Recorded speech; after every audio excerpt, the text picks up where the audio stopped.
Pues perfecto, buenas Gracias. tardes a todos. Vamos a hacer una presentación así, como estas micro presentaciones rapiditas de algún proyecto en el que hemos estado trabajando.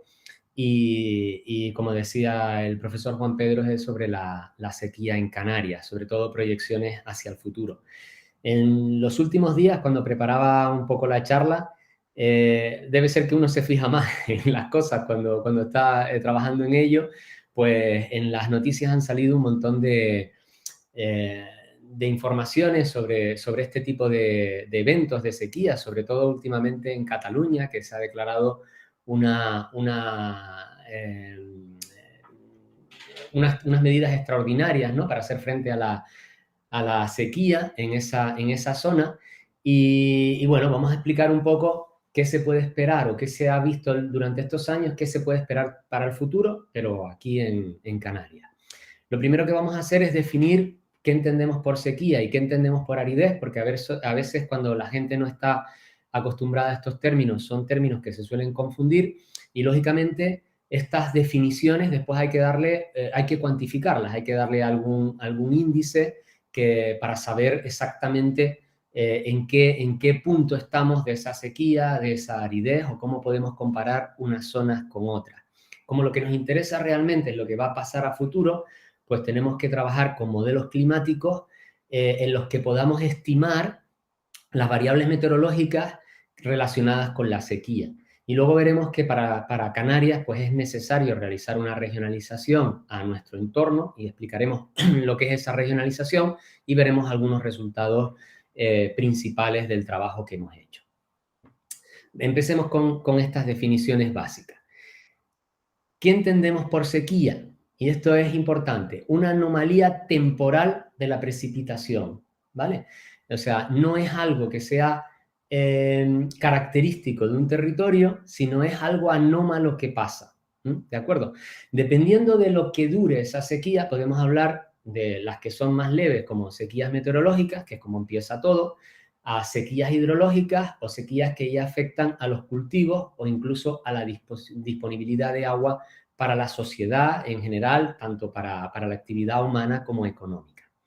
En cambio, aridez, por contra a la sequía, es una situación estructural, natural, normal de una región determinada, ¿vale? Hay regiones que sabemos que son más áridas y regiones que son más secas. Por ejemplo, en el mapa de aridez de España, ¿no?, tal cual publica el ministerio, no digo que ministerio porque arriba pone uno y abajo pone otro, pero como van cambiando de nombre, pues el ministerio que el que era antes de medio ambiente ahora es la transición, ¿no?, ecológica.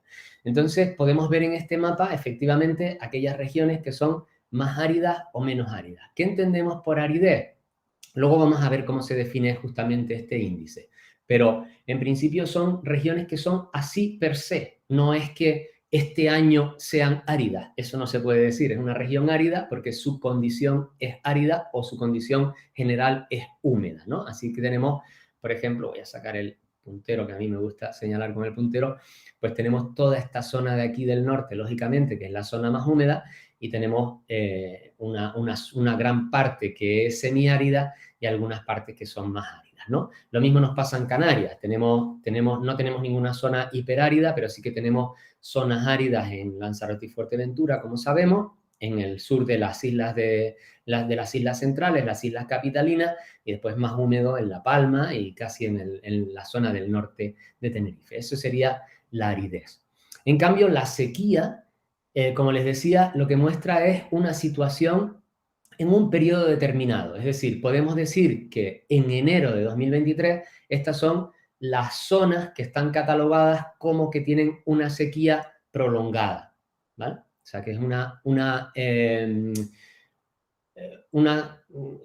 acto o una situación coyuntural o una situación que se da en un momento determinado, ¿de acuerdo?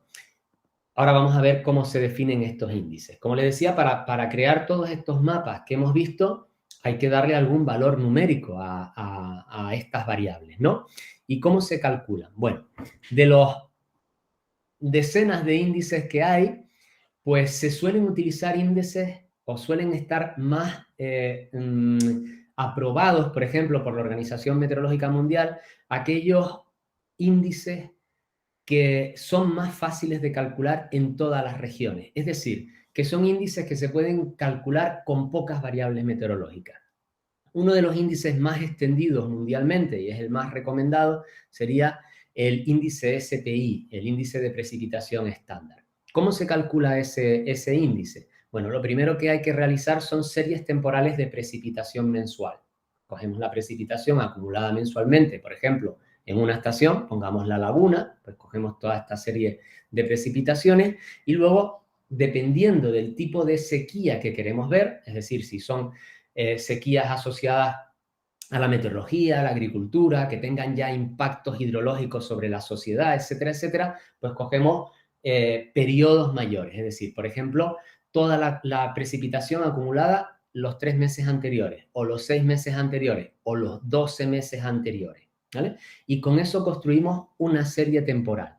Una vez tenemos esa serie temporal, lo que hacemos es representarla estadísticamente, o sea, o representarlas gráficamente y ajustarlas a una función de distribución. Aunque en esta referencia, que es la que muestro aquí debajo, la ajustan una gamma, actualmente la más utilizada, la más recomendada es la log logistic, que es la que hemos utilizado nosotros. Realmente, esta función de distribución de probabilidad es la probabilidad acumulada. Las funciones de distribución de probabilidad son las que muestro aquí en la gráfica pequeñita. Entonces, estos ajustes a estas funciones de distribución de probabilidad se hacen para cada uno de los meses y luego les explicaré por qué. Se hace para, estos serían, por ejemplo, las precipitaciones de todos los eneros durante un periodo de 30, de 40, de 50 años, ¿vale? O de todos los febreros, pero no se hace para todos los meses juntos. Y ahora les explico. Una vez tenemos esta distribución de probabilidad, también realizamos la distribución acumulada de probabilidad de una distribución normal, de una distribución gaussiana, y aplicamos el siguiente algoritmo. Para una precipitación determinada, buscamos cuál sería su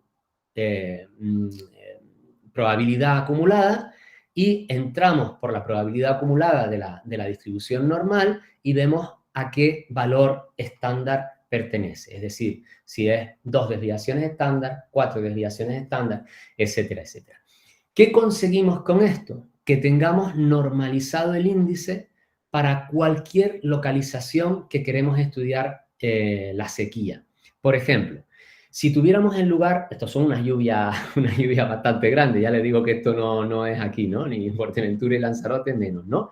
Pero si tuviéramos unas precipitaciones en lugar de 2.000, 3.000 milímetros, tuviéramos unas precipitaciones entre 0 y 100, el ajuste este funcionaría de la misma manera. De tal manera que una vez lo ajustamos a esta función de distribución acumulada y lo pasamos por la normal, volvemos a tener unos valores que están normalizados siempre entre, pongamos como en la gráfica, entre -4 y 4. Y es totalmente independiente de la localización en la que estemos. Una vez tenemos los valores normalizados, pues normalmente se categorizan, de tal manera que si está en el percentil 97 y pico, es decir, en lo que prácticamente casi no ocurre, ¿verdad? Pues sería extremadamente húmedo, ¿no? Si estamos en el siguiente, entre los siguientes percentiles, digamos, en 1,5 y 2, pues sería muy húmedo, etcétera, etcétera, hasta que nos vamos a la parte que nos interesa, seca, que estaría por debajo de -1 en los índices normalizados, o -2 cuando ya estamos en un caso extremadamente seco. Y como les digo, esto es lo que la Organización Meteorológica Mundial recomienda que se realice. ¿Qué problema tiene? Bueno, el problema que tiene es el siguiente. Yo puedo tener una región en la que ha llovido un poquito más que el año pasado, pero también ha hecho mucho más calor que el año pasado. Y esa agua se ha evaporado, con lo cual realmente no me estoy quedando con ese agua para aprovecharla, ¿de acuerdo? Entonces, un grupo español propuso hace ya bastantes años, y es el nuevo estándar que se suele utilizar, incluir también la evapotranspiración. La evapotranspiración, como muchos de ustedes saben, es la mezcla entre la evaporación, ¿verdad?, y la transpiración de las plantas, y da cuenta de aquella agua que se pierde, ¿verdad?, por efecto de otras variables como el viento, la radiación, la temperatura, etcétera, ¿no? Y todo ese tipo de la evapotranspiración se calcula a partir de ciertas fórmulas. La más famosa es la de la FAO de Penman-Monte, pero hay otras maneras de calcularlo. Nosotros sí que la hemos calculado a través de esta fórmula y hemos utilizado la evapotranspiración potencial, que es una cantidad máxima teórica, pero es la que los autores demuestran que más se relaciona con la evapotranspiración debida a los condicionantes ambientales. Entonces, el índice de precipitación estandarizado, SPI, ¿verdad? De precipitación evapotranspiración, se calcula exactamente igual que el que expliqué anteriormente, haciendo la función de distribución de probabilidad acumulada y todos los pasos siguientes, pero no entrando con precipitación, sino las series temporales de precipitación menos evapotranspiración para tener en cuenta precisamente el efecto ese que tiene de que aunque a lo mejor reciba mucha agua, si se me evapora mucha, estoy en la misma situación. O sea, voy a tener también un proceso de sequía. Para que tengan una idea más o menos de cómo se verían estas series temporales, pues les represento de la página web esta del CSIC, que es los que han desarrollado el SPI, cómo se ven estas series temporales, ¿no? Si se dan cuenta, como la hemos pasado todas estas series temporales las hemos estandarizado a una normal, pues la media, cuando la calculan un periodo, siempre tiene que ser cero. Es decir, la media de todos estos datos de la serie temporal siempre tiene que ser cero. Y a partir de aquí, los que estén por debajo de -1 se consideran periodos de sequía y los que estén por encima de 1 se consideran como periodos que son húmedos, tanto para el SPI, como les decía, como para el SPI. De hecho, esto sería para toda España, una media para toda España, y ven que se parecen mucho las series, son series muy similares. Si ustedes entran en el monitor de sequía, que por eso se los he puesto aquí, por si alguien tiene interés, pues están disponibles digamos, el estado de estos índices en los distintos meses, hacia pasado, lógicamente, son índices a partir de observaciones, pues pueden consultarlos. Yo aquí a modo de ejemplo les puse, por ejemplo, el SPI, el que está calculado solo con la precipitación, a 3 meses. Por eso se denomina SPI 3, calculado con acumulado de 3 meses. Entonces, aquí nos da una idea, ¿verdad?, de aquellas zonas que empiezan a tener problemas, como esta zona de aquí, de Murcia, ¿no?, que podrían tener problemas de sequía. Cuando nos vamos al SPI 3 se parece mucho, aunque tengamos en cuenta la evapotranspiración, y esto sería ya acumulado cuando ya tenemos una sequía hidrológica de los acumulados de 12 meses en comparación, digamos, con el periodo estándar. Y aquí es donde ya nos empezamos a dar cuenta que en la zona de Cataluña y del País Vasco ya empiezan a tener problemas ya de escasez de agua más hacia la población, digamos, ¿no?, a los recursos hídricos, incluso almacenados en las cuencas, etc.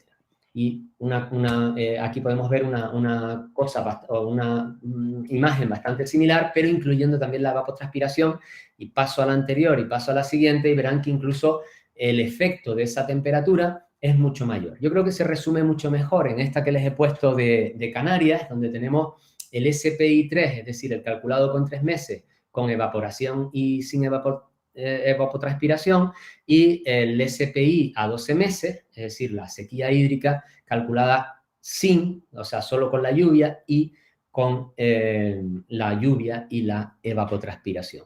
Y bueno, pues nos damos cuenta que efectivamente nos dan informaciones diferentes. Por ejemplo, si nos damos cuenta de la evapotranspiración, vemos que la sequía es mucho mayor. Es decir, si nos vamos solamente a la precipitación, parece que en los últimos 12 meses no ha llovido mucho menos de lo que ha llovido en el periodo de los últimos 30 años. No parece que sea así. Pero ¿qué ha ocurrido? Que las temperaturas sí han sido superiores a lo que habíamos tenido en los últimos 30 años. Así que el balance neto es que tenemos una mayor sequía en La Palma, en el norte de Tenerife, en El Hierro, etc. En cambio, en Lanzarote y Fuerteventura, pues la relación entre la lluvia y la evapotranspiración no ha cambiado, o ha cambiado en sentido contrario, y aquí parecería que están en una situación más favorable de lo que habitualmente suelen estar.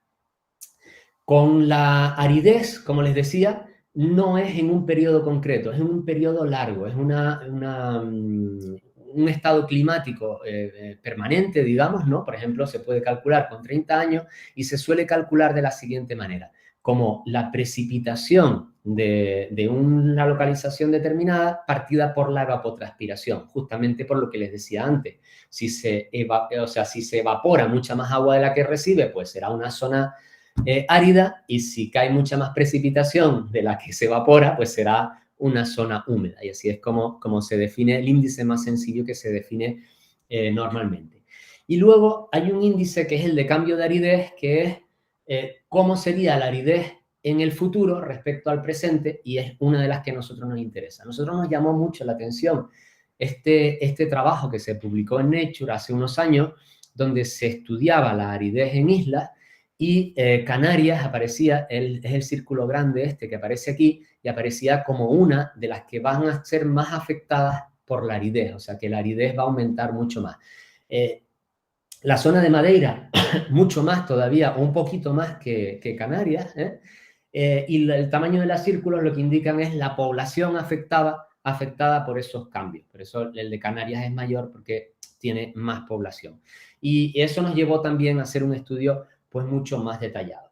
A partir de estos índices de sequía o de aridez, podemos obtener otros índices. Por ejemplo, a partir de las series temporales podemos definir la duración de los eventos de sequía o la severidad. La duración se define como cuando pasa de -1, o sea, cuando baja de -1 comienza el periodo de sequía, y cuando vuelve otra vez a la normalidad, es decir, cuando vuelve a estar por encima de 0, se acaba el periodo de sequía y se mide la longitud, por ejemplo, en meses, y la severidad es el valor mínimo de sequía que se ha obtenido durante ese evento, ¿vale? O sea que podemos tener medidas de duración, de número de eventos, de severidad.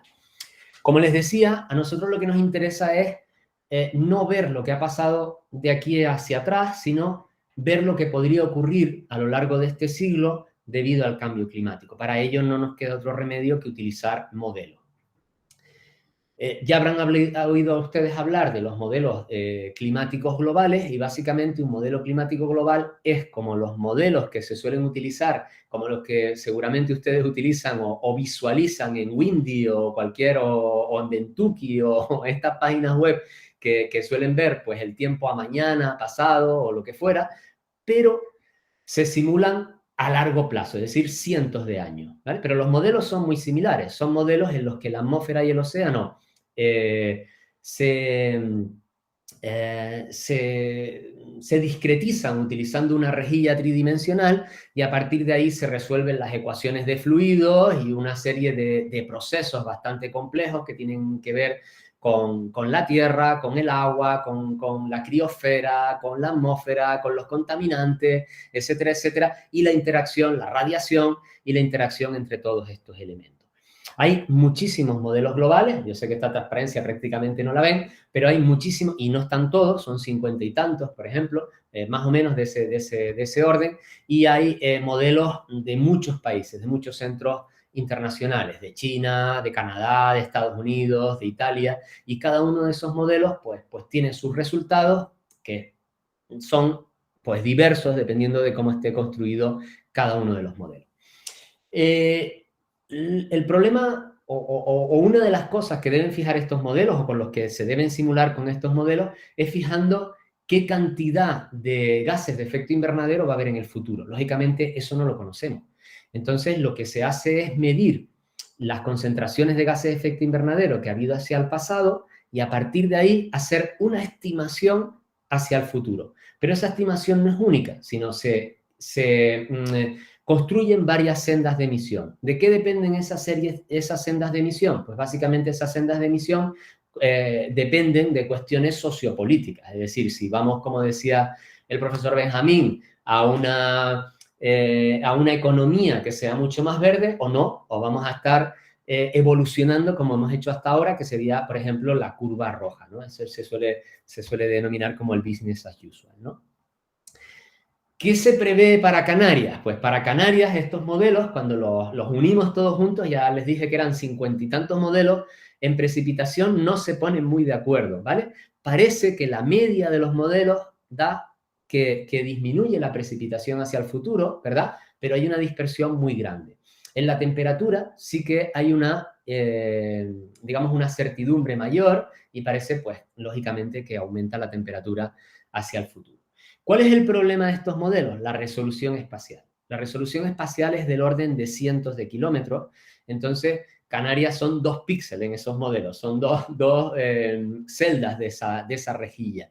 Y con eso, pues es muy difícil trabajar, sobre todo porque en Canarias la mayor parte de la lluvia es orográfica, es debida al relieve. Entonces, si no tenemos en cuenta la orografía, poco podemos simular la lluvia. Dense cuenta que en estos modelos, el modelo que de mayor altura considera en la zona de Canarias es el GFDL, que tiene 25 metros. O sea, de los 25 metros a los 3.700 del Teide hay una diferencia bastante grande.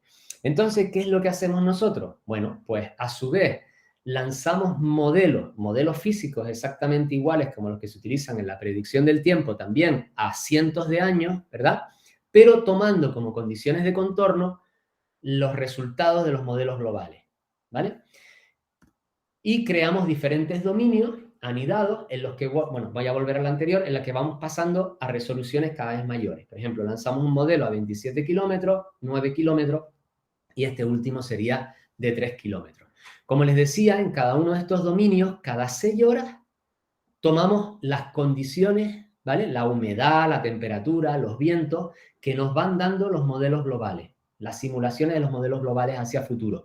Y dentro, pues se crean, digamos, las estructuras de mesoscalares que sí pueden resolver nuestras ecuaciones. Lógicamente, si vimos que había una dispersión enorme entre los modelos globales, nos tenemos que decidir por qué modelo global utilizamos. Y normalmente no se suele coger uno solo, sino se cogen varios modelos globales. Como el coste computacional es enorme, nosotros hemos cogido 3 modelos. Esto parece el chiste: uno americano, uno francés y uno japonés, que son estos que les ponemos aquí. Y hemos analizado periodos del pasado reciente, periodos a mitad de siglo y a final de siglo. Lógicamente no podíamos haber hecho estos trabajos sin la colaboración de los compañeros del ITER, que nosotros lanzamos todos los modelos en Teide HPC, porque el consumo, ya le digo, computacional es enorme, o sea, pero enorme. Y ahora sí que podemos obtener resultados con una resolución que no tiene nada que ver con los modelos globales. Esto sería la precipitación medida, y estas son las precipitaciones anuales que miden nuestros modelos, y ya se puede ver, por ejemplo, la zona de La Palma, ¿verdad? Que se ve aquí, la zona norte de Tenerife, o sea que ahora sí que podemos resolver, pues, cuál es la distribución de la lluvia.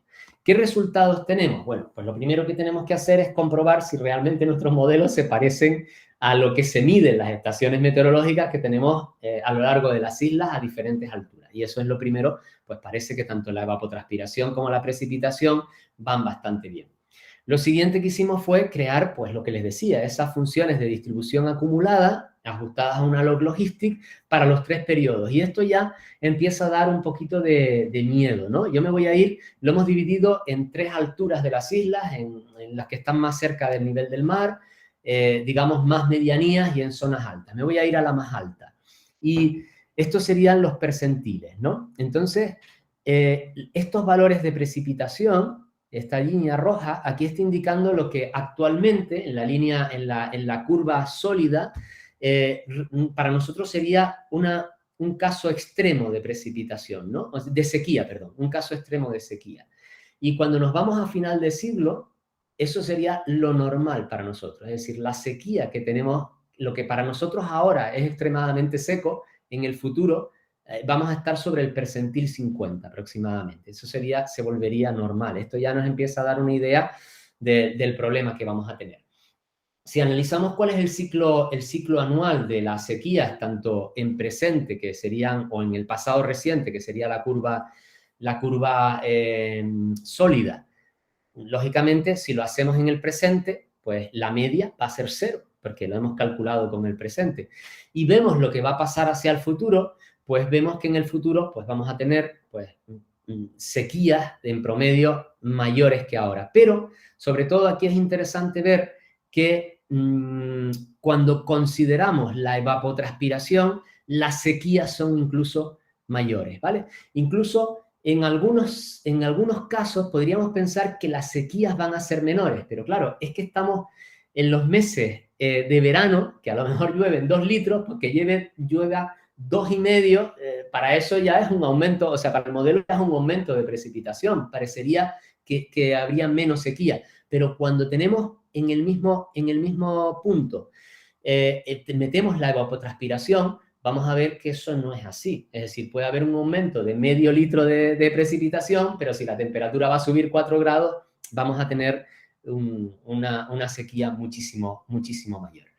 Aquí podemos ver, ya para terminar, porque sé que ya estamos en la hora, vemos los mapas, cómo se distribuyen, en lugar de verlos solamente por altura, y podemos ver cómo van a cambiar el número de eventos de sequía hacia el futuro, y van a disminuir el número de eventos de sequía.